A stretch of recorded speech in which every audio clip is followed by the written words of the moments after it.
Lo que vamos a ver en los próximos 2 años es que el estrecho va a dejar de ser relevante.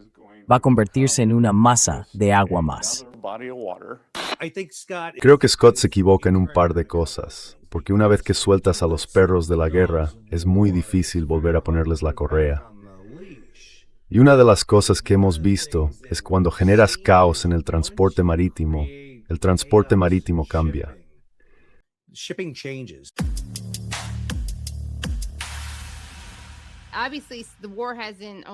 Obviamente la guerra no solo ha desplazado el transporte marítimo dentro de Estados Unidos, también ha provocado una disrupción global, ¿no? Está el estrecho de Hormuz, por supuesto, pero cada vez más también Bab el-Mandeb.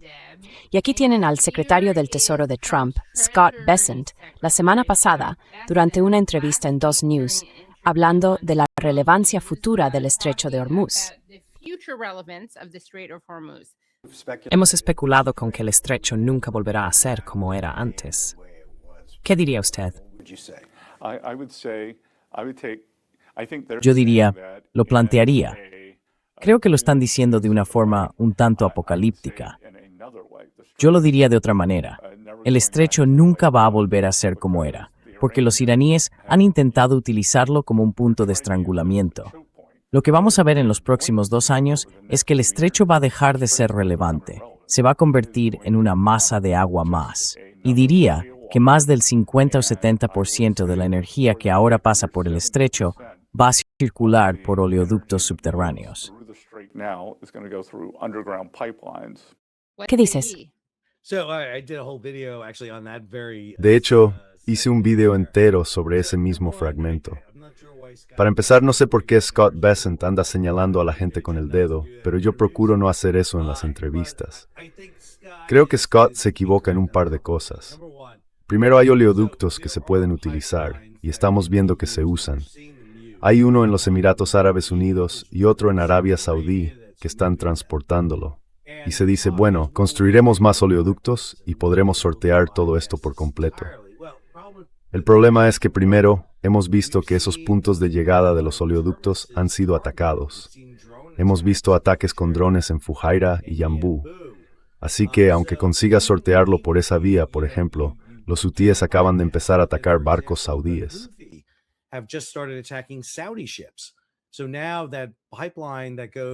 Así que ahora, ese oleoducto que va desde el Golfo Pérsico hasta el Mar Rojo, bueno, eso supone un problema para los saudíes, porque no pueden salir por ese estrecho del sur, Bab el-Mandab, así que no pueden pasar por el BAM.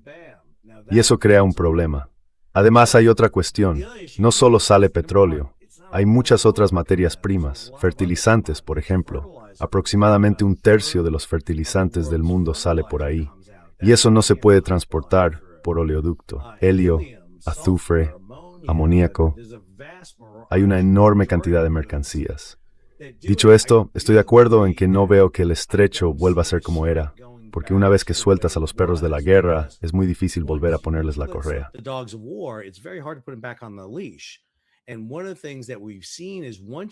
Y una de las cosas que hemos visto es que cuando generas cierto caos en el transporte marítimo, ese transporte cambia. Las rutas van a cambiar. La gente va a empezar a buscar otros lugares donde conseguir sus productos.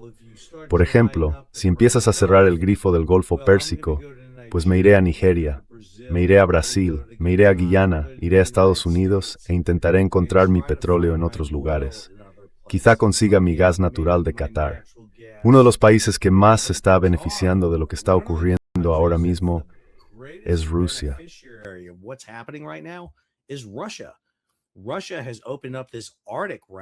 Rusia ha abierto esta ruta ártica por la que está moviendo barcos a través del Ártico. Pueden sortear todos esos puntos de estrangulamiento y sacar sus buques por el mar de Bering directamente al Pacífico.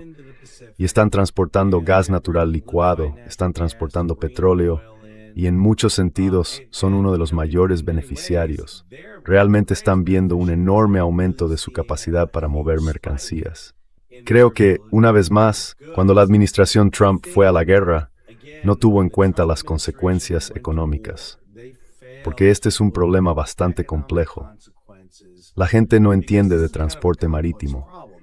Y Bessent, el secretario Wright y quienes deberían haber estado allí para hablar de ello, no lo estuvieron. E incluso entonces, no estoy 100% seguro de que comprendan plenamente lo que está ocurriendo. Sí, claro. ¿Crees que esto es solo un intento de controlar los daños? Quiero decir, ¿qué crees que está pasando? ¿Crees que de verdad no sabe lo que está ocurriendo?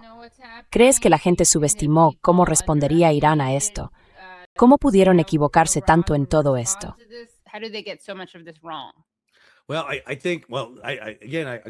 Bueno, creo que una vez más, vuelvo a la cuestión de que preveían entre 2 y 4 semanas.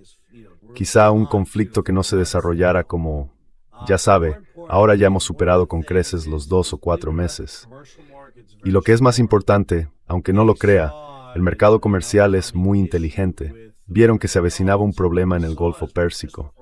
Así que, justo antes del conflicto, se había enviado más petróleo, y había más petróleo tanto en buques como en tierra que nunca antes. Teníamos unas reservas enormes. Y este es el problema que tengo con declaraciones como las del secretario Bessent. Estamos agotando esas reservas. La reserva estratégica de petróleo de Estados Unidos está aproximadamente a la mitad de su capacidad. La de Japón se ha reducido muchísimo. Incluso la enorme cantidad que normalmente tenemos, en un día cualquiera, suele haber alrededor de 100 millones de barriles flotando frente a Singapur, también se ha reducido. Y lo que hemos visto es que han podido más o menos abrir un poco el grifo.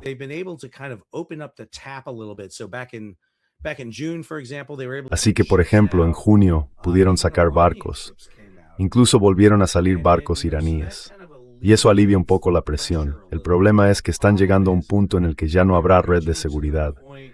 Y entonces no va a provocar escasez de petróleo y gas en Estados Unidos.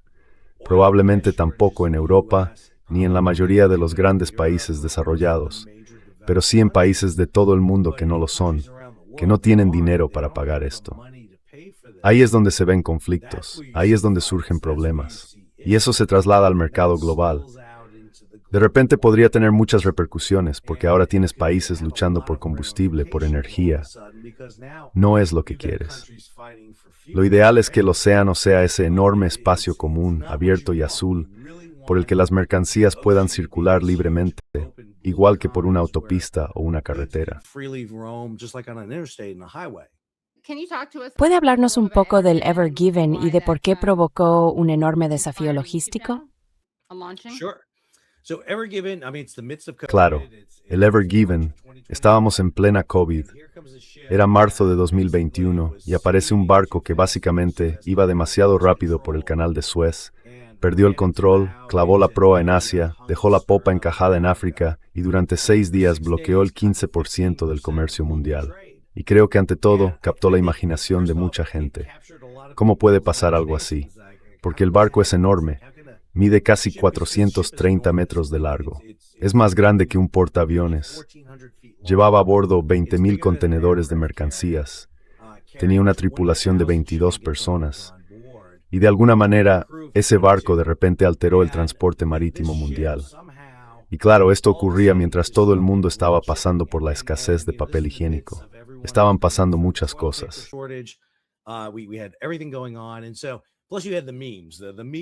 Y además estaban los memes. Los memes sobre esto eran buenísimos. Quiero decir, la pequeña excavadora intentando sacarlo resumía bastante bien lo que estaba pasando en el mundo en aquel momento. Y me invitaron a BBC World News porque escribía para un medio llamado G-Captain. Me dijeron, oye, ¿puedes venir a hablar del Ever Given? Y fui. Hice una intervención de unos 5 minutos sobre el Ever Given, pero hablé de la historia del canal de Suez. Hablé del transporte marítimo, hablé de la historia de los buques portacontenedores, y les encantó. Me dijeron, vamos a contar más contigo. Y a mí me gustó. Me encanta hacer una intervención de 5 minutos, pero pensé, vale, tengo mucho más que decir.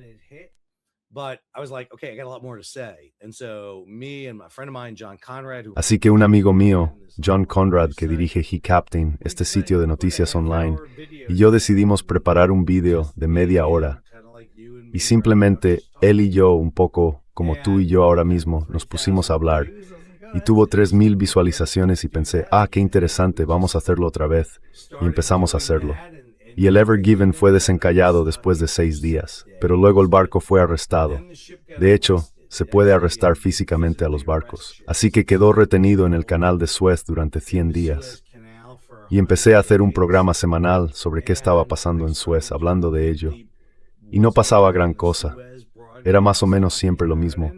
Pero empecé a hablar de otros barcos y de lo que ocurre con el transporte marítimo en todo el mundo. Y así fue. Y a partir de ahí, wir sind straight in Bingen.